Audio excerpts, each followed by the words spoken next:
Bonjour, chers amis de la parole de Dieu, de l'Évangile. Aujourd'hui, 30 mars, nous commençons depuis hier, depuis dimanche, on est entré en Semaine Sainte. Et déjà, le texte de l'Évangile d'aujourd'hui nous parle du dernier repas de Jésus. On va se préparer à entendre cette parole. Évangile de Jésus-Christ selon Saint Jean.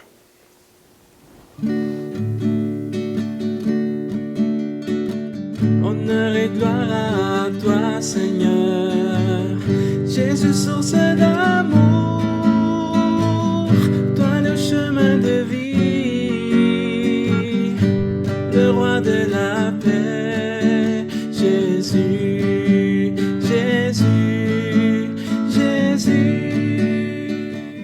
En ce temps-là, au cours du repas que Jésus prenait avec ses disciples, il fut bouleversé en son esprit, et il rendit ce témoignage.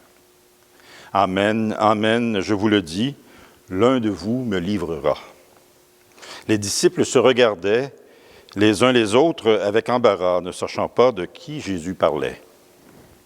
Il y avait à table, appuyé contre Jésus, l'un de ses disciples, celui que Jésus aimait. Simon-Pierre lui fit signe de demander à Jésus de qui il pouvait parler. Le disciple se pencha donc sur la poitrine de Jésus et lui dit, « Seigneur, qui est-ce » Jésus lui répond, « C'est celui à qui je donnerai la bouchée, que je vais tremper dans le plat. » Il trempa la bouchée et la donna à Judas, fils de Simon Iscariote. Et quand Judas y prit la bouchée, Satan entra en lui.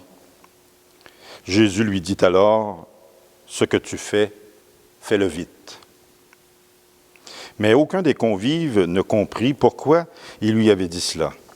Comme Judas tenait la bourse commune à tous, certains pensèrent que Jésus voulait lui dire d'acheter ce qu'il fallait pour la fête, ou de donner quelque chose aux pauvres. Judas prit donc la bouchée et sortit aussitôt. Or, il faisait nuit. Quand il fut sorti, Jésus déclara, « Amen, je vous le dis, maintenant le Fils de l'homme est glorifié, et Dieu est glorifié en lui. Si Dieu est glorifié en lui, Dieu aussi le glorifiera, et il le glorifiera bientôt. Petits enfants, c'est pour peu de temps encore que je suis avec vous. Vous me chercherez, et comme je l'ai dit aux Juifs, là où je vais, vous ne pouvez pas aller. Je vous le dis maintenant à vous aussi. » Simon-Pierre dit, « Seigneur, où vas-tu » Jésus lui répondit, « Là où je vais, tu ne peux pas me suivre maintenant. Tu me suivras plus tard. » Pierre lui répondit, « Seigneur, pourquoi ne puis-je pas te suivre à présent? Je donnerai ma vie pour toi. » Jésus répliqua, « Tu donneras ta vie pour moi? Amen, amen, je te le dis. Le coq ne chantera pas avant que tu ne m'aies renié 3 fois. »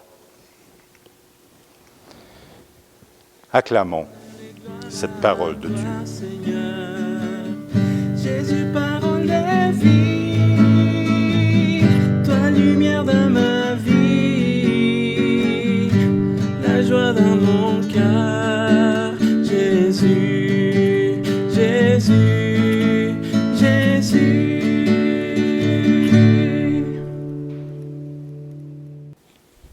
Ce texte du dernier repas, un texte qui ferait un très bon film moderne, une histoire trahison, une histoire de reniement, de suspense, de la violence qui est annoncée, quelqu'un qui va disparaître, entre autres Jésus, dans cette histoire, quelqu'un qui s'en va.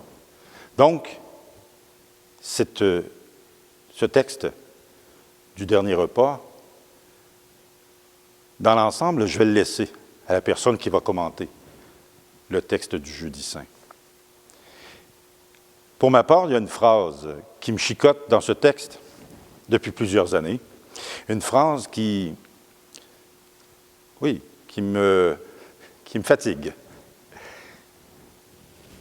La phrase qui me fatigue le plus, c'est quand on dit, quand Jean, qui écrit l'Évangile, se présente comme le disciple que Jésus aimait, comme l'apôtre que Jésus aimait. Cette phrase-là, elle me fatigue parce que, à quelque part, je me dis, est-ce que Jésus avait établi une hiérarchie ou une préférence parmi les gens qui étaient avec lui? Est-ce que Jésus aime plus l'un que l'autre? En y réfléchissant, je me dis, humainement, à travers sa vie, pour Jésus, il y a sûrement eu, à certaines occasions, des personnes qui lui tombaient sur les nerfs, comme nous-mêmes, on peut tomber sur les nerfs de d'autres personnes et que d'autres personnes peuvent nous tomber sur le nerf. Il y a peut-être des personnes qui, quand il disait « Maître, Maître », qui s'approchaient, Jésus se disant lui-même « pas encore lui » ou « pas encore elle ». Ça, c'est bien humain. Et si Jésus a vécu toute notre dimension humaine, il l'a vécu sûrement. Ce que j'ai découvert en lisant, en cherchant, c'est que l'apôtre Jean, qui nous parle du disciple que Jésus aimait, qui se présente comme le disciple que Jésus aimait, il faut lire le texte en le tournant à 180 degrés. Il faut prendre le texte pas du côté de Jésus qui regarde Jean, mais de Jean qui regarde Jésus. Jean est un disciple qui a vraiment compris de quel amour Jésus aime. Il est un disciple qui a vraiment compris de quel amour Jésus est prêt à aimer, de quel amour Dieu aime. Et ça se confirme dans l'Évangile de Jean, pour moi, quand on retrouve Jean à des épisodes de la vie de Jésus où ça va mal. Le seul apôtre au pied de la croix, c'est Jean. L'apôtre qui prend la mère de Jésus sous sa protection, c'est Jean.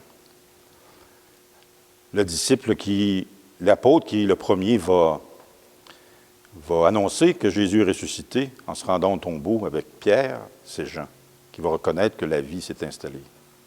Donc, cet évangile, quand on parle du disciple que Jésus aimait,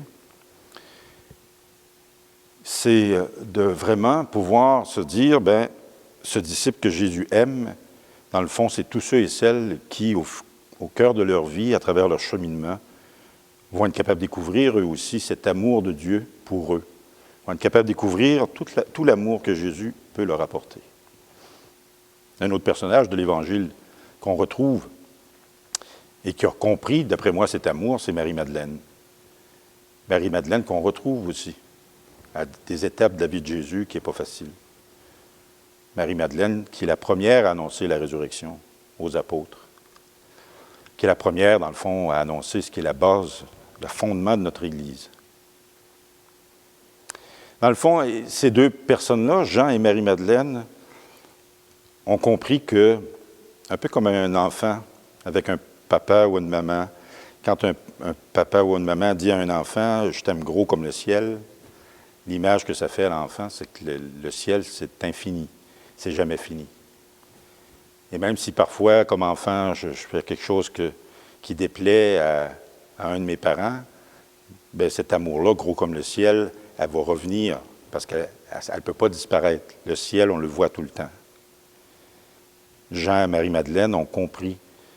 Et ils se sentent aimés par Jésus, se sentent aimés par Dieu, vraiment de l'amour de Dieu, comme Dieu aime les autres, comme Dieu aime l'humanité. Pas d'un amour humain qui choisit un ou l'autre. Pas d'un amour humain sexué, donc deux personnes qui vont s'aimer. C'est au-delà de tout ça. Un amour qui est fondamental, qui fait qu'on peut fonctionner comme être humain. Alors, en terminant, on a parlé de Marie-Madeleine, qui est la première à annoncer l'Évangile, la première à être, dans le fond, à faire une catéchèse, à annoncer aux autres que Jésus est ressuscité. On a déjà commencé, et puis j'invite à ce que ça se fasse encore plus, à inviter des femmes à venir nous parler de l'Évangile.